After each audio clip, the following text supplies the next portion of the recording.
Hi, everyone. My name is Tina Punat, and I will speak to you today as a public health professional.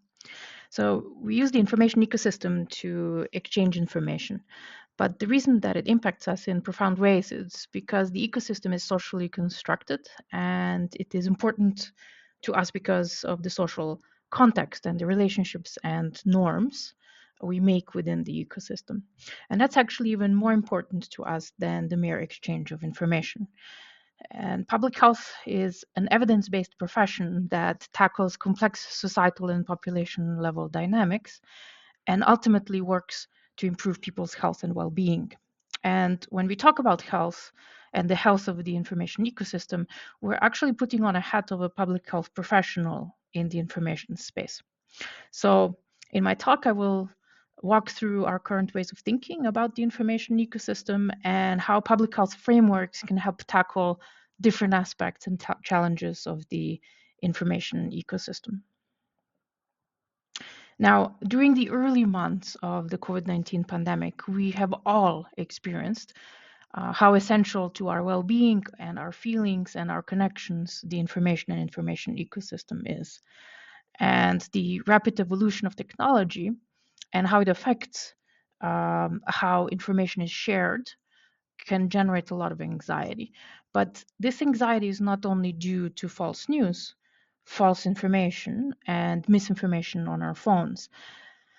In reality, the digitalization of our social information ecosystem has been more of a center of our conversation since the term fake news was selected by the Collins Dictionary as the word of the year in 2017.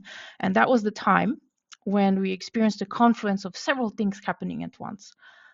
Mobile phones, their use was rising, cost of accessing the internet was falling, we were experiencing a rapid digitalization and it became cheaper to run a data intensive business, and digital platforms had found business models that monetized their users.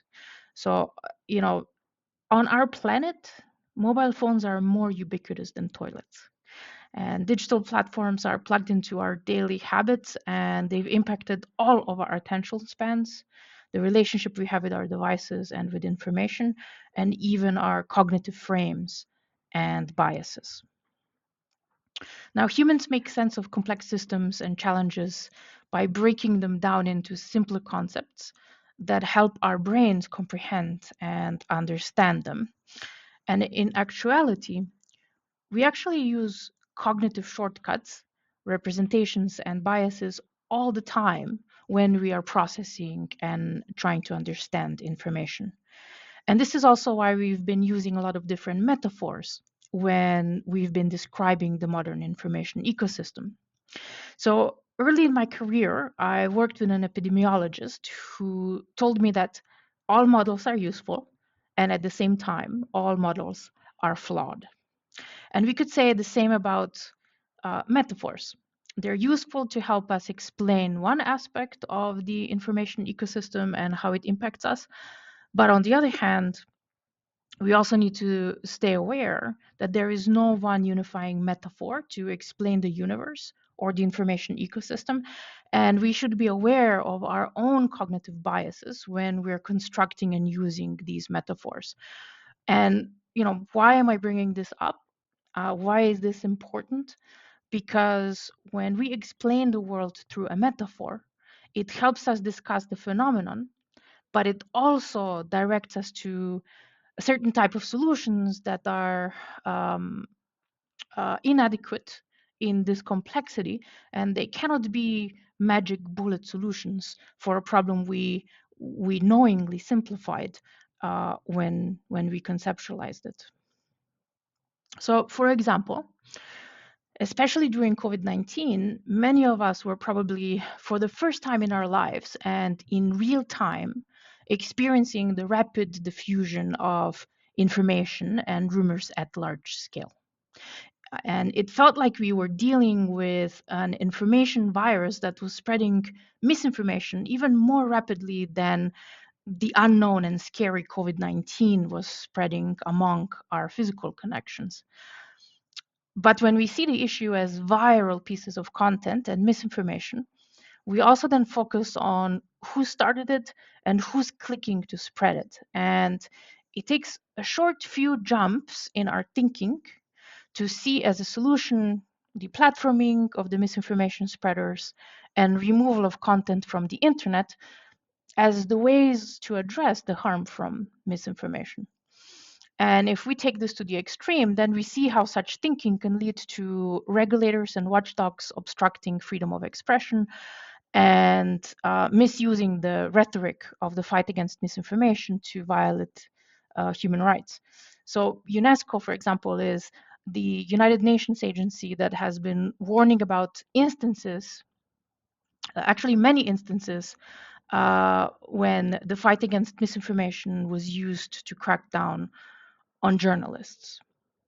Now, on the other hand, we also hear people evoking the metaphors from nutrition and healthy eating. Now, how are people consuming information and are they ensuring that their consumption patterns are healthy? And this focus on the individual does make a lot of sense because we know that how individuals search for and understand or even perceive the value of the information, that has a lot to do with their consumption patterns and their skills and literacies in relation to the digital spaces and the information. And it also has to do with how many people understand science and scientific knowledge and how media systems and content are generated and promoted and how this impacts us through our devices. Now, digital and information science and media literacies, they're all important skills, and the efforts to introduce them also along with health literacy early into school and educational systems. These are really important efforts. But when we take this approach too focused, it's tempting for policymakers and our conversations to emphasize this individual's responsibility uh, in navigating the information ecosystem and the harms that they experience from it. So from there, there's only just a few jumps in thinking to blaming those that are illiterate and unskilled for spreading misinformation, and which of course misses the big picture.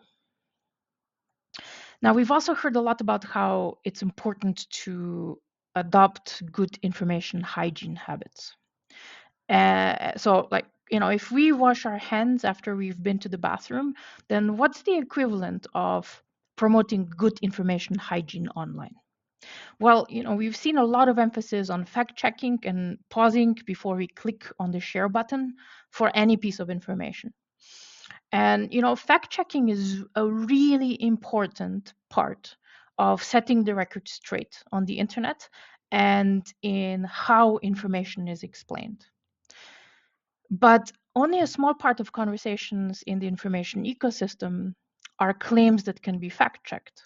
And if we see fact checking and debunking and pre-bunking as the primary strategies to counteract misinformation, well, then in two jumps of thought, we can miss how people interact with and share circulating narratives. I mean, humans don't communicate or behave based on fact, they behave on emotion. And I think one of the hardest skills for a scientist who has been trained to methodically seek facts is to learn how to explain information. Uh, Information actually is not fact, it's thoughts and feelings that humans experience, and it is represented in ways that has value to someone. So yeah, information is not fact, it's thoughts and feelings that we experience. Now, how we experience information has a lot to do with how the environment around us is designed.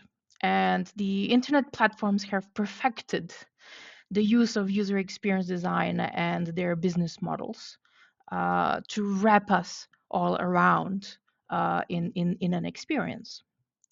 The tech industry is the largest industry that has developed its products and business models pretty much without guardrails for a long time now.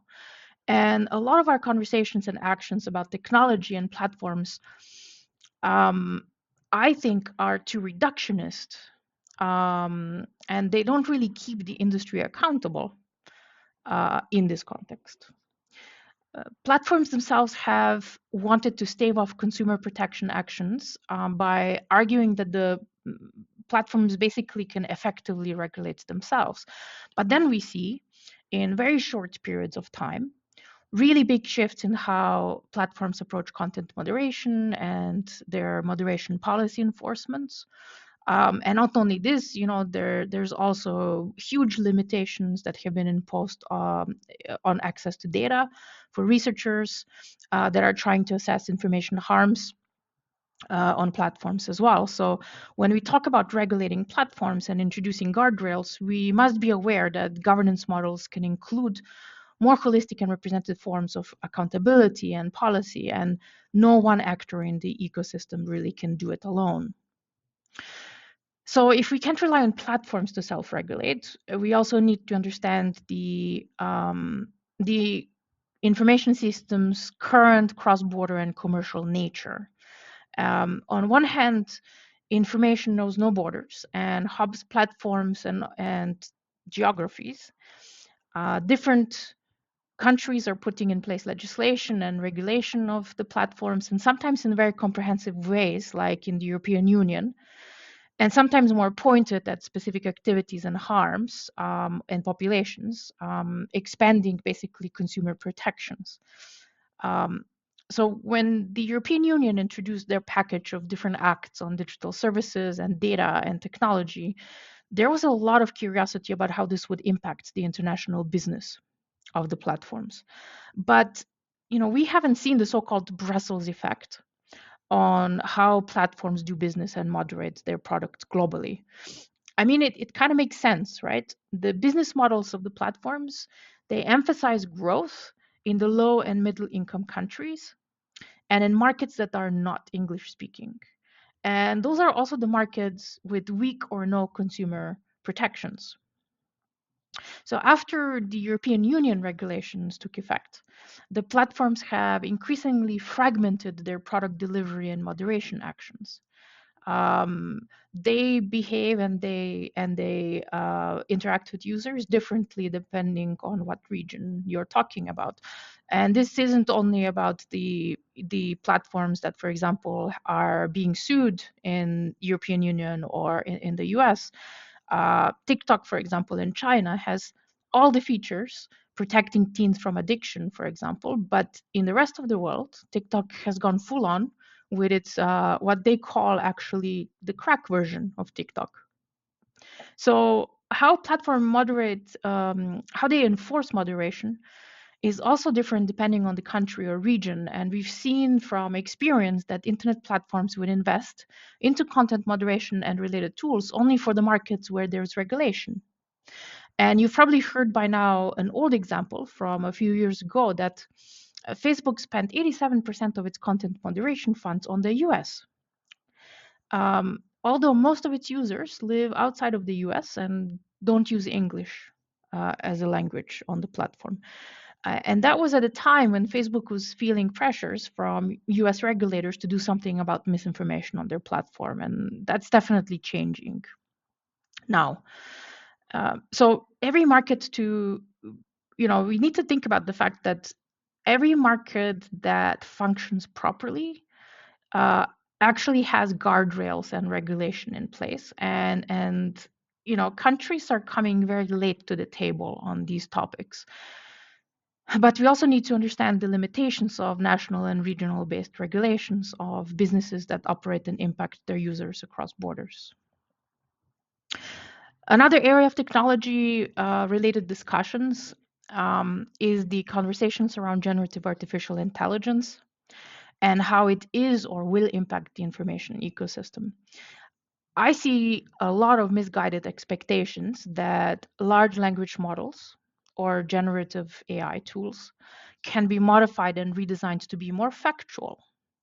And here lies the misunderstanding because, in their essence, large language models are built to be human friendly contextualizer of information, not a generator or reproducer of fact. So the more we're outraged by the inaccurate information GPTs produce, the more we forget that GPTs were never designed to help us find or write facts globally. They were designed for basically being more friendly, human friendly way for people to interact between data and their brains. And these tools can be really useful when they're designed for specific tasks and processes in specific organizational and business contexts. And they really fail when we try to apply them to generally to many different tasks. Now, we do face major challenges in relation to GPTs because they've been so uncritically marketed to general population. People who misuse these tools for things they were never meant to actually be used for. So no, you really can't search the internet with GPTs, and we're creating a narrower and narrower information tunnel for ourselves. Platforms are already dealing with a lot of what is called digital sludge, so automatically generated content that holds no real value except for influencing algorithms and taking advantage of people's short attention spans. And as time progresses, if LLMs are going to be sucking more and more content, new content from the internet, there will be a pretty sharp decrease in quality of the content and the diversity of the content that is actually going to be used in future LLMs and GPT platforms. So GPTs will and have already profoundly changed the value of information and our relationships with information, but they will never be 100% factful and correct in responses. Which then brings me to the point that we also take a lot of leeway in how we talk about truth. We hear a lot these days about living in a post truth era. People say misinformation and conspiracy theories have created a crisis where truth no longer matters. But let's take a step back and ask, well, was there ever really a time of pure truth? And the answer is no. History has always been full of lies, propaganda, and spin. And these things are not new. What's new today is the way our understandings of reality are fracturing. Now think about it. We don't all trust the same sources of information anymore. Some people believe what they see on the news, others turn to social media, and some follow independent creators or community leaders. That's not just a difference in opinion, it's a difference in what people see as reality. And this creates competing versions of truth. It's not that people have given up on truth entirely. It's that they trust different institutions, different facts, and different people to explain the world to them. And, let's be honest, truth has never been simple. Especially in politics, it's rarely clear cut. And what's real depends on interpretation. People see the world through their own biases. They're shaped by the groups they belong to and their personal experiences. And this is why it's so hard to agree amongst ourselves on what's true. So instead of, you know, longing for some mythical golden age where everyone just knew the truth, we need to face the real challenge. How do we rebuild trust in our institutions? How do we make how do we make these institutions more worthy of trust? How do we help people think critically about the information they consume? Because that's the way forward. It's not, pretending that there's one ultimate truth, but basically figuring out how to navigate competing realities with integrity and understanding. This meme here is not new. The picture depicts two pigs in a barn, and the first one says, "Isn't it great? We have to pay nothing for this barn." And then the second one responds, "Yeah, and even the food is free." So if you're using a digital service or app for free, then you, the user, are the product, not their customer. And these platforms don't make money from us directly. They make money by collecting our data. So every click, every scroll, every like. And that data is sold to advertisers who pay to target us with personalized ads. And the more time we spend on these platforms, the more data they collect and the more money they make. So the incentive for this business model is to design the platforms in ways that grab and hold our attentions, no matter what it takes. So they're addictive. And users are cognitively manipulated to become addicted to generating more data so that they can be monetized more. And it's really important to realize this dynamic because it changes how we see our relationship with these platforms. So they're not neutral communication tools. They're systems designed to monetize our attention. And once we understand that, we can start thinking critically about how to use them and push for changes that prioritize people's well-being over commercial profit. And in public health, we've seen this before. We've dealt with addictive products that harm health, things like tobacco and alcohol. These are products designed to hook people, and often they target youth and vulnerable populations.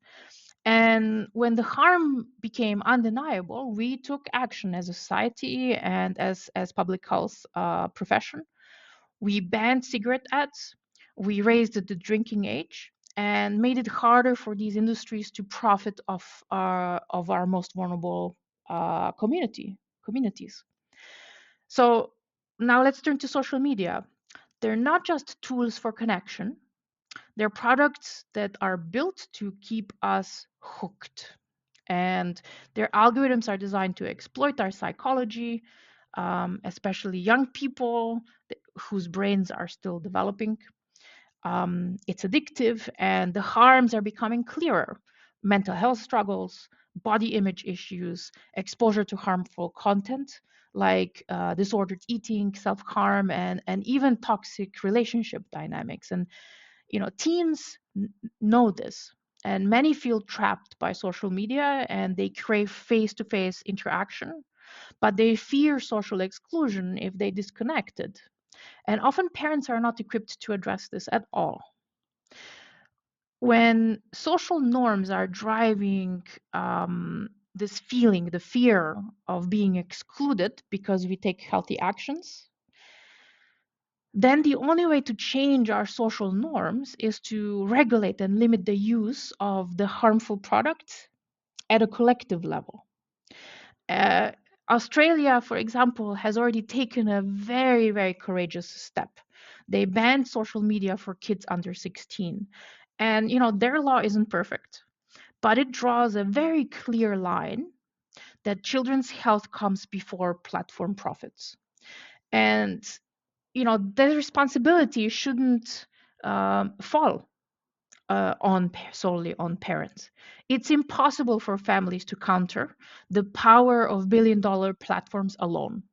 Regulation has to shift the burden onto the platforms, and they need to design safer environments and take responsibility for the harms that they're causing. Now, related to this, in the US, Instagram is launching a new teen account features. But the ads that are marketing these teen accounts, they suggest that parents need to use these accounts to protect their children. For example, the ad shows a worried parent ensuring that their child has a helmet and elbow pads to safely go roller skating. And it compares the teen account to elbow pads and the helmet. So, what's the underlying message here? That it's the individual's responsibility to protect themselves from online harms. And the platform marketing is really good at shifting the narrative away from the necessity to regulate them towards the individual responsibility to protect themselves from harm. And really, the joke is on us. Did you know that seat belts were a commercial innovation that made Volvo more competitive in the car market many decades ago? And seatbelts have now become one of the most impactful, governmentally regulated, mandated safety features in cars that have since then saved many lives. So, this conversation about harm protection, it's really not about either personal or commercial responsibility. We actually need both.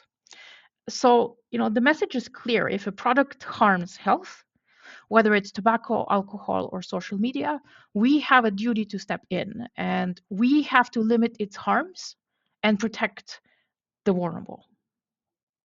Here's another example. Um, we don't allow kids to smoke or drink alcohol, and we regulate those industries because the harms are undeniable. In the United States, the tobacco industry had a playbook to encourage smoking. This is the ad. This is an ad from 1950s or so, and it looks like a doctor is recommending cigarettes. Uh, in advertising, this is called an appeal to authority because we trust our doctors and we tend to follow their advice. Now, fast forward 70 years, and Big Tobacco has an updated playbook for the age of social media.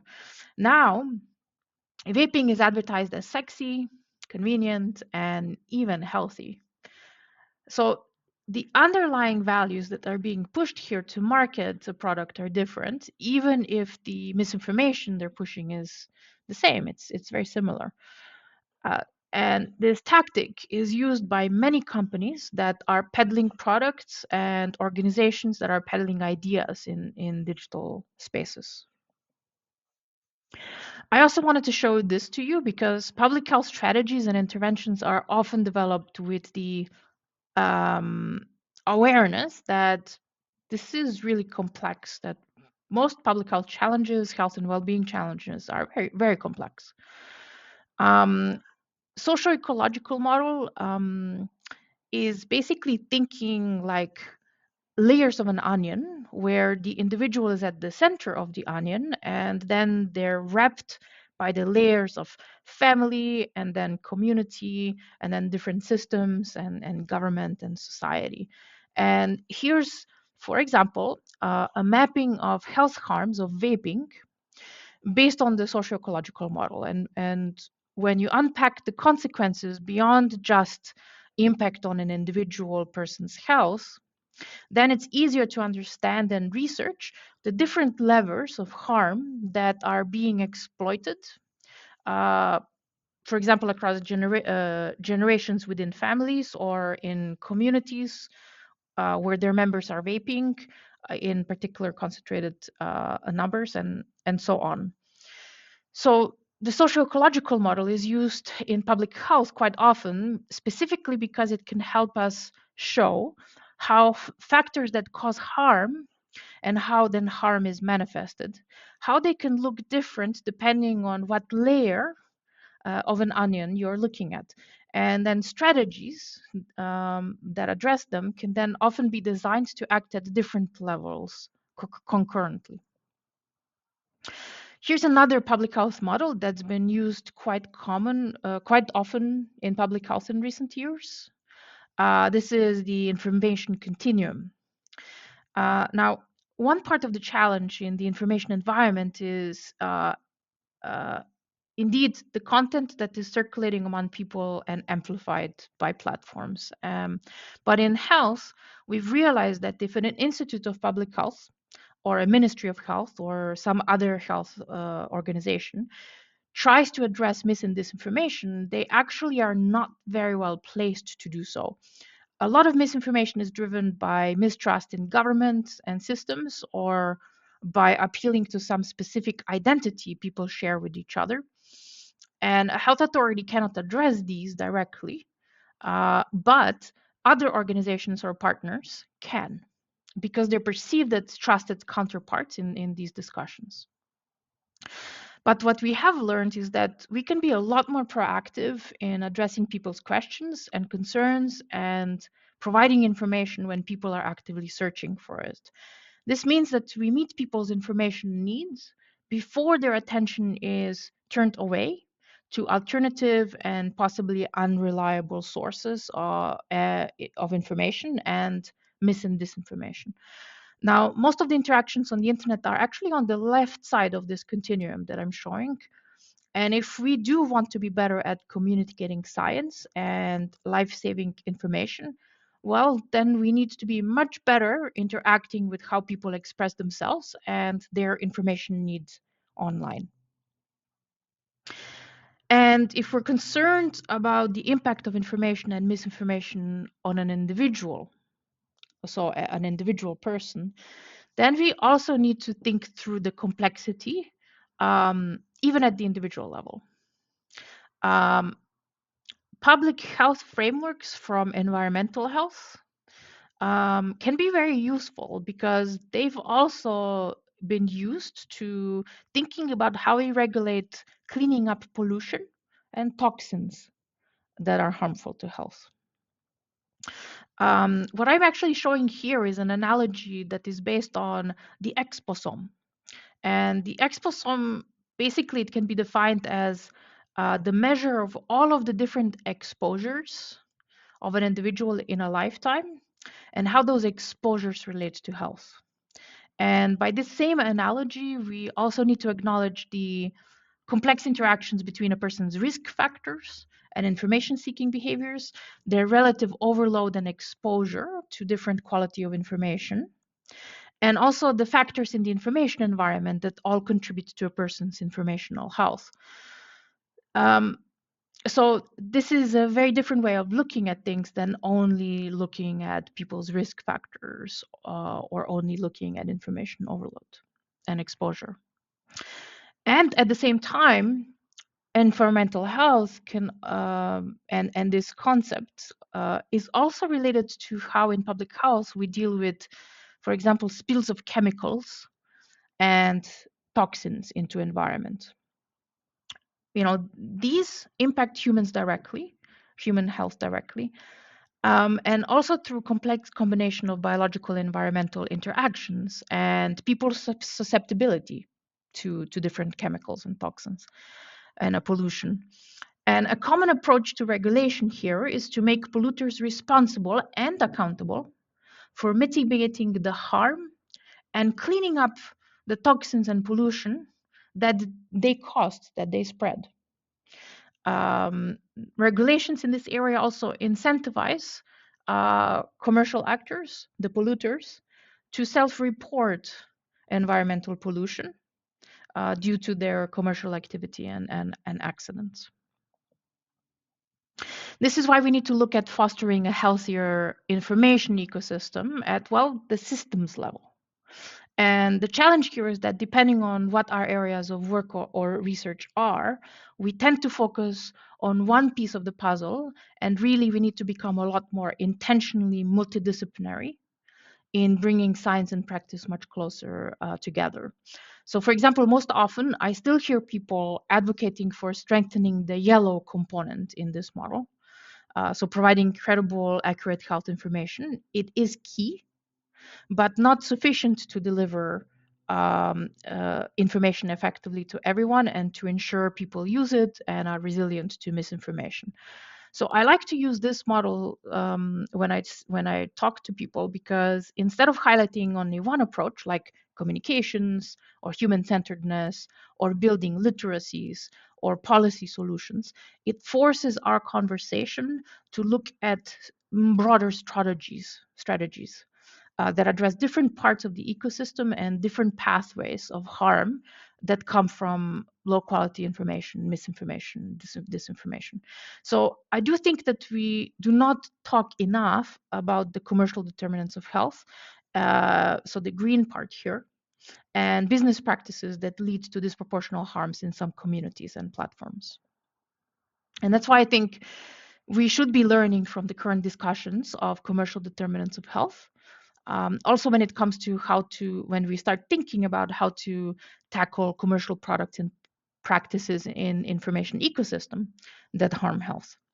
Um, what it comes down to is that we should differentiate between health harming products and platforms and health associated products and activities. Now, health harming platforms and activities, they directly undermine health, often with immediate and measurable effects on individuals or population, like, for example, spreading COVID-19 misinformation. And like tobacco and like alcohol, the arms industry or health harming aspects of food industry, our actions here really need to revolve not only in managing conflicts of interest in these areas, but also putting collective health and well-being and human rights as a goal above commercial interest and profit.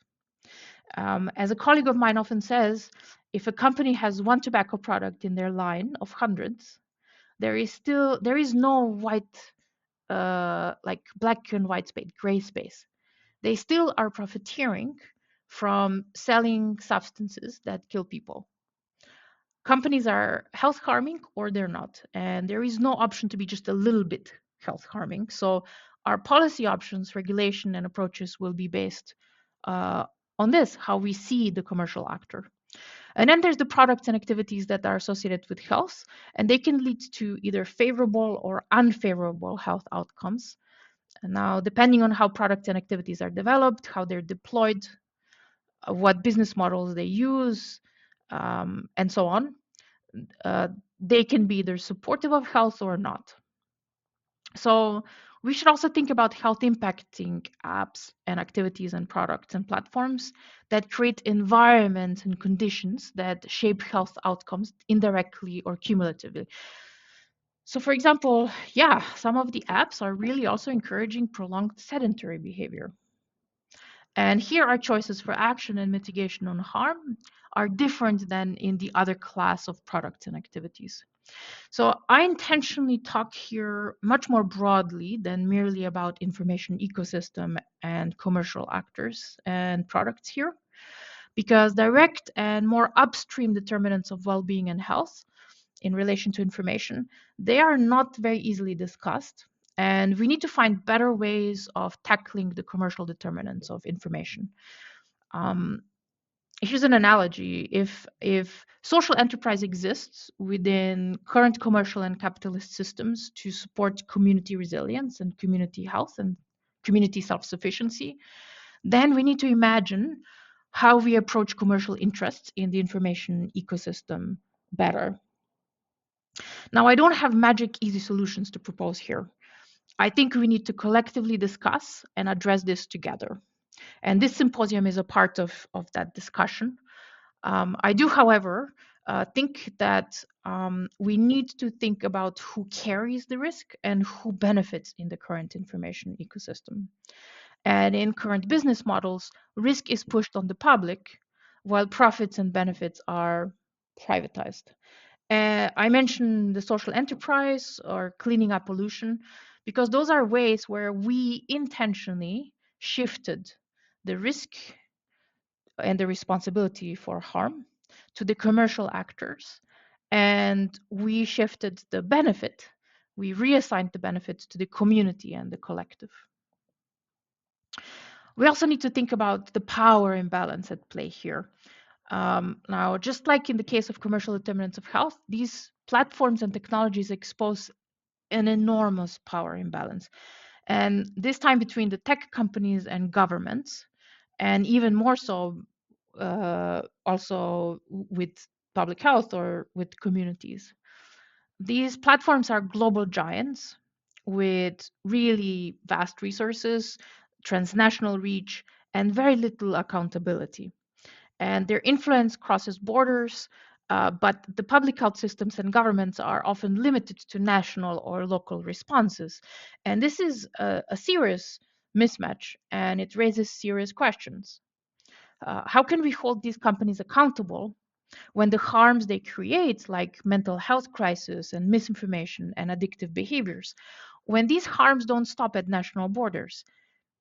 These are international public health threats, and just as we've seen with other global health challenges, this calls for cross-border solutions, whether through international frameworks, global regulation, or shared enforcement mechanisms. And the stakes are too high for fragmented and piecemeal international responses. This is the last slide. I wanted to leave you here with more questions to ponder, actually. This symposium and network of people who participate here are important to carry on these conversations forward. I show here just 5 things I thought we often leave out in academic discussions about misinformation, disinformation, hate speech, the information ecosystem. And I think these are the topics that must be included intentionally with careful, deliberate intent into our work. And I'm sure that for example, the average age of people participating in this symposium is way above 30 years old.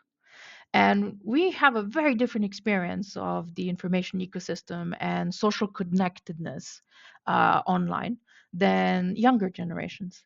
So the question here isn't just about ensuring representation in academic or societal conversations, but also in policymaking conversations. And how do we understand inequities when it comes to information ecosystem and the different types of deserts that influence how our information ecosystem overlays with social dynamics?